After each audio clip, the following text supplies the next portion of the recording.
Hey, what's up guys? Welcome back to Mint FB. Now, I want to preface this entire video with that if you hear squeaks, if you hear jingles, if you hear whining or barking or whatever, I have all four of my dogs with me in my office as usual when I'm home alone.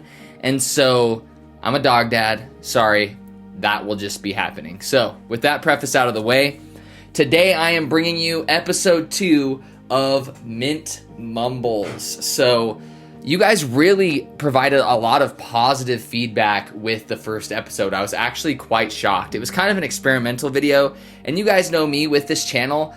I post what I want when I want, and I just try to keep it honest and true to how I truly feel. I'm not trying to sugarcoat anything. And I honestly thought I would get a lot of flack for that video, but a lot of people really appreciated it, and a lot of the feedback was that they wish there was more long-form content on certain subjects in the fingerboarding scene. Because a lot of people keep up to date with the news and not the rumors or the drama or whatever necessarily, but just they talk about certain points on their Instagram stories and then those disappear. And of course, Instagram stories are short form content. So I think I'm going to continue Mint Mumbles, and it will be a mainstay on the channel. Now, this episode will be going up very quickly too, so just be aware that I filmed this and basically tossed it straight on the channel.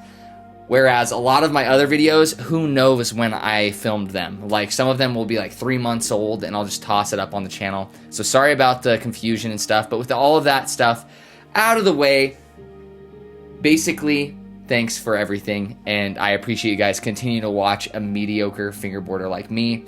Now, keep in mind, with this subject, and as always with Mint Mumbles, my opinion is not the end-all be-all. I'm going to just be honest and straight with how I feel and what I think about certain things, and it may not be right. Who knows? But it's how I feel, and I keep it real, and I feel like some of you shredders out there who are way better at fingerboarding than me, watch this channel specifically because you know I have a passion for fingerboarding, and I really enjoy it, and I enjoy talking about it. So I appreciate you guys being here regardless. Now, the subject today is FOMO in the fingerboarding scene. Now, what is FOMO? If you're not familiar with that, that is fear of missing out.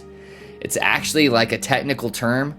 It's a legitimate thing. Now, FOMO does not only apply to fingerboarding as a hobby. I feel like FOMO has been really sharpened in I feel like companies nowadays, especially corporate entities and stuff, have done a very good job at figuring out how to instill FOMO in their customers so that they feel like they can't miss out on something, that they have to get a product when it releases. And it can cause stress, ironically. You have a fear of missing out because you feel like you need this thing instead of just wanting it.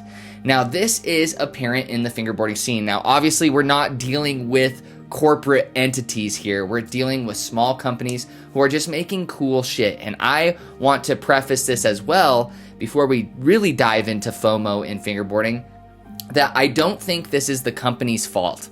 I think there's things companies could do to lighten the feeling of FOMO that a lot of people are experiencing.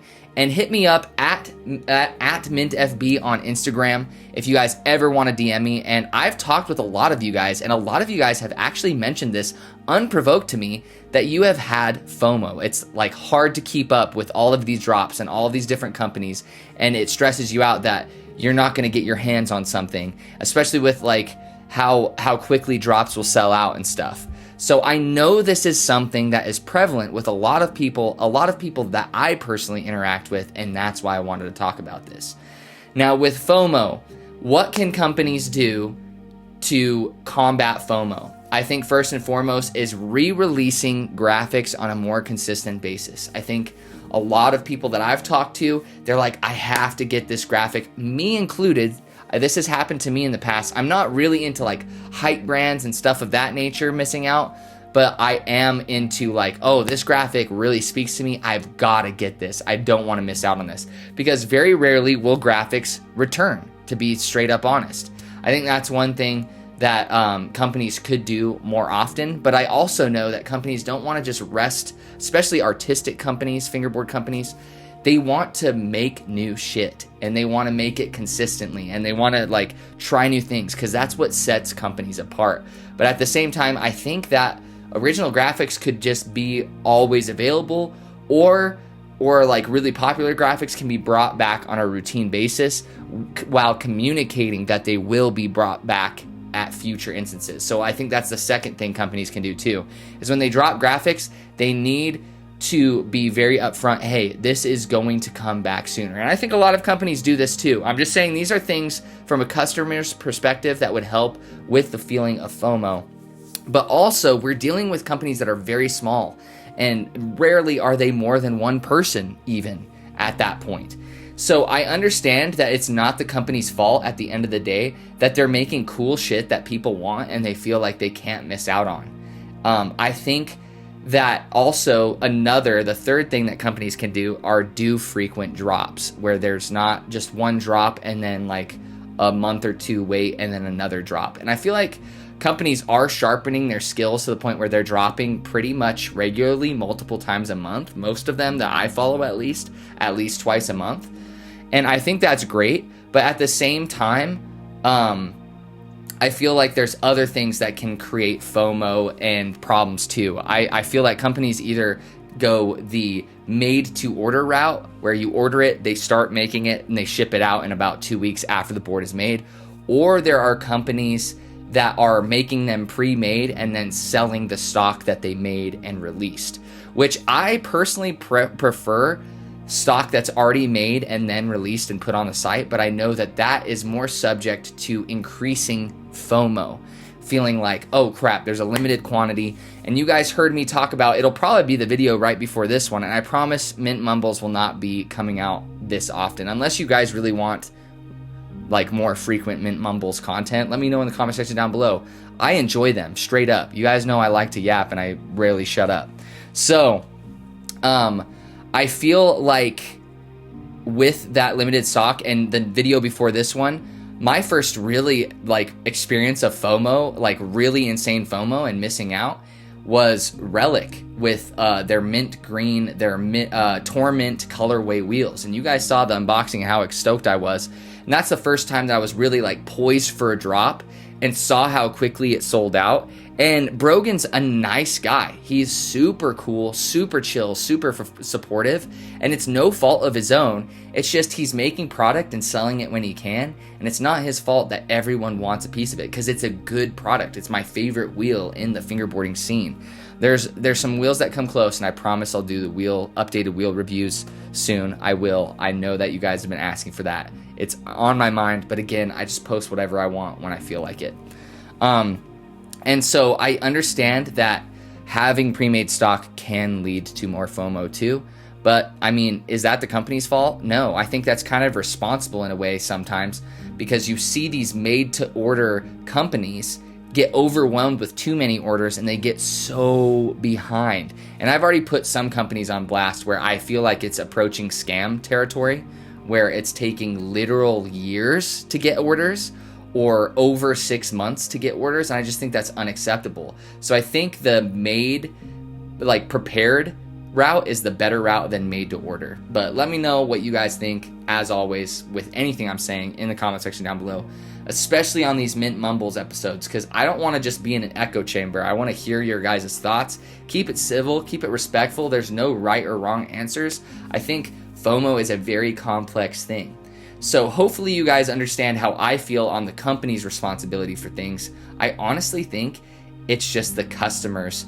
And I feel like FOMO, like I said, there's so many companies and other things in our lives outside of fingerboarding that are instilling this feeling of FOMO in us. Consumerism is at an all-time high. And this is coming from somebody who has opened many products on this channel. I've probably bought a lot more fingerboard products than most of you guys have, and I'm very blessed for that, and I don't do that or say that to brag. I'm just saying I have participated in the consumerism of fingerboarding, and I am aware of that. It's just that fingerboarding is basically the only thing I spend personal money on for myself. Like, I spend money on eating out with my wife and going on activities and stuff, and going and doing stuff like FanX that I recently did too. I do that kind of stuff, but when I'm spending money on myself, it's basically only on fingerboarding, and I budget for that. And so But even despite all of those precautions, I have found myself in FOMO where I'm like, oh my God, this company is releasing a new graphic that I really like, or a company I really appreciate is releasing a new mold. And I'm like, I've got to get it. And I have felt that FOMO, and it's not a good feeling. Now, what can you personally do, or what can we personally do as the fingerboarding community to help with FOMO? I am just going to share what has helped me personally, because you guys know me, and you've probably noticed that the it's kind of hard to realize how much I don't order anymore, because of the chronological order that I upload these posts. Like, it might seem like I'm still ordering, but I just did like a mass ordering, and it slowed down. But here's the things. Sorry, I keep tangenting. I'm mumbling. It's Mint Mumbles. Bear with me. But here are some strategies that have helped me with FOMO, because I used to get it, and now I feel like I've pretty much dialed it back. I still have these wants, of course, and I love art. I love craftsmanship. I love fingerboarding. Just scratches very particular itches in my ADHD brain, where this is just like one of my favorite hobbies, and I really do enjoy it. So here are the things that have helped me with FOMO. First and foremost, I have that budget to begin with, and I will not exceed that budget. So if you get good with budgeting your money, then you won't have to fear of missing out. Or maybe that budget makes you check yourself and you're still going to miss out on that thing, but you're going to live. You need to consistently remind yourself these are wants and these are not needs, and being grateful for what you have. Easy for me to say, because you guys have seen my collection. I have a shit ton of stuff. So I understand that it's easier for me to be like, I'm good, my collection's where I want it. But if you're like a kid in the scene, you obviously feel like you're missing out all the time. So first of all, set yourself a budget. That is the number one thing that helps with FOMO, because then you don't stress out about getting things. You just have that finite resource, and you're like, you know what? Once this is up, I'm just gonna sign off mentally, and whatever does drop, I just gotta block it out. Now, the second thing that has helped me is I have had exceptions to this rule probably 1 to 3 times on this channel, but once I have a mold of a company that I really like, I will not buy the same mold or this again until the previous deck that I've already ordered is shredded. Nosco is a great example that comes to mind. I loved their N2 mold. I shredded the shit out of it. The graphics completely gone. And I was like, you know what? I want another N2. I'm going to allow myself to get an N2 because I've used the shit out of that one. And so I got myself another one. And you guys have seen, it's the black and white Nosco that was in probably my favorite edit I've ever done. It's in my YouTube shorts. Go check it out. Not to plug or anything. So that's another thing that has really helped me, is once I've gotten the mold, don't get duplicates of the same mold. Make sure you try something new if you're going to I understand that some graphics come out and they just really speak to you. I get that. But you also have to remind yourself, I already have the mold and the functionality is there. If I don't get this graphic, I still have the same exact deck. It just doesn't have the artistic flair that the one that I want has. So that's another thing that's helped me is, like I said, I will shred a mold, and if it's actually shredded, then I'll get a duplicate of that mold. Now there are exceptions to that as well. I usually try to save my budget. Here's the third thing. I usually try to save my budget for collabs now. So now that my collection's in a spot that I really like and I know exactly the molds I like and stuff, I wait until collabs will happen, because those are usually the surefire things that are probably not going to happen for a good amount of time. Graphics may come back. If it's a solo graphic by a solo company, those will probably come back, especially if you message the deck makers and say, can I get one of this? 9 times out of 10, at least from what I have heard, it's usually possible unless they literally have none of that graphic left. But I save that budget that I talked about earlier for collabs only, and I won't let myself get anything other than collabs. That way I don't feel like I'm missing out. Now, the fourth thing that has really helped me too is make sure that you mingle with other people in the fingerboarding scene where you're getting to know how they function.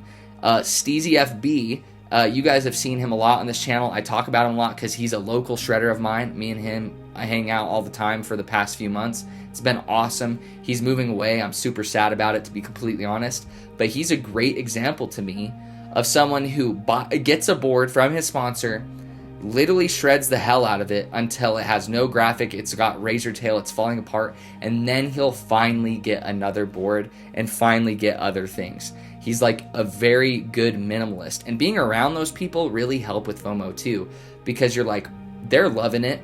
Steezy's crazy. He's a shredder for sure. So interacting with those people and realizing that there's people that don't feel FOMO as much and they're totally fine.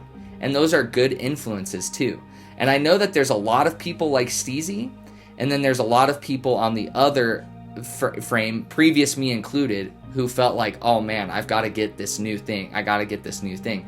And this is going to take practice. All of these things that I've mentioned are just things that have personally worked for me and helped me with that feeling of FOMO. And it sounds so fucking lame, but after a while of practicing these things, it kind of goes away. It's almost like you have to like persevere with the habit for about a month, and then everything's good. You're just like super grateful for what you got. And then as long as you have that budget in place, you can have the peace of mind and the trust in yourself to be like, you know what?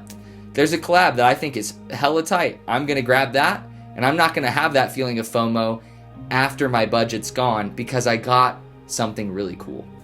So just keep reminding yourself that this is a hobby. This should not be the priority in your life. Although fingerboarding is probably, if you're watching this video, it's probably a pretty dang big part of your life, myself included. Like I said, this hobby has checked all of the boxes. It has clicked for me. Very rarely do hobbies stick with me long term, and I've already talked about this a million times on this channel. But fingerboarding is unique, and and skate culture in general is just fucking sick.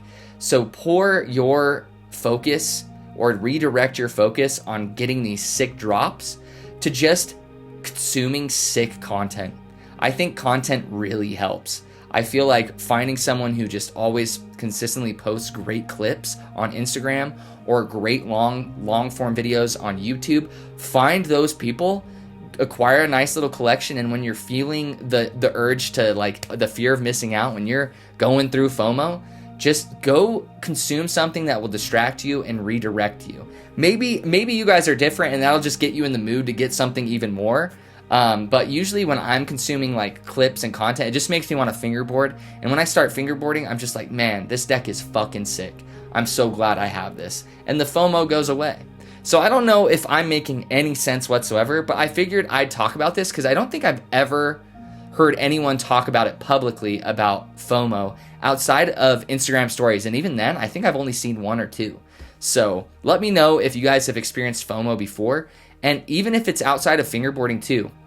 But it's literally in our control whether we experience FOMO or not, and it's up to us to change those habits. And I think it will benefit you much more in the future too. The earlier you can get these habits of having a budget down, knowing how to avoid FOMO, it's just going to benefit you in all walks of life, especially in adult life where you have way more responsibilities too. So get it dialed in now. When it comes to money, I got it dialed in much later in life, to be honest, because I didn't have a lot growing up. My family kind of made me fend for myself in a lot of ways. They helped me with very specific things, which I'm very grateful for. But when it came to money, it was literally like, well, go get a job, figure things out. And I've never had a lot of money to spend. And so I had to go through this like process of learning how to budget money, because once I finally started getting money of my own, I was just excited to spend it because I'm like, oh wow, I'm an adult. I'm not living at home anymore. I'm going to go ham. And so I wish I would have learned that much earlier on in life, because I'm so satisfied where I'm at now. I really am. I'm very blessed. I'm very grateful for you guys being here. But I wish someone would have told teenage me this, and someone that like isn't my parents telling me this. So if there's any of you kids watching, I kid you not, get a budget down and learn to combat FOMO right now, and you guys are going to be leagues ahead of people in your life, and you're going to thank me later. And maybe you can thank me later in the comments of this video. Not to get on the soapbox and preach a lot. I know that's a lot of stuff, but yeah, that's about everything I had on FOMO. I hope you guys enjoyed this one. Episode 2 of Mint Mumbles is in the books. Give me feedback about the channel in general or about this, and give me your thoughts. I'd appreciate it. I love you guys. I hope you guys are staying safe, and take it easy.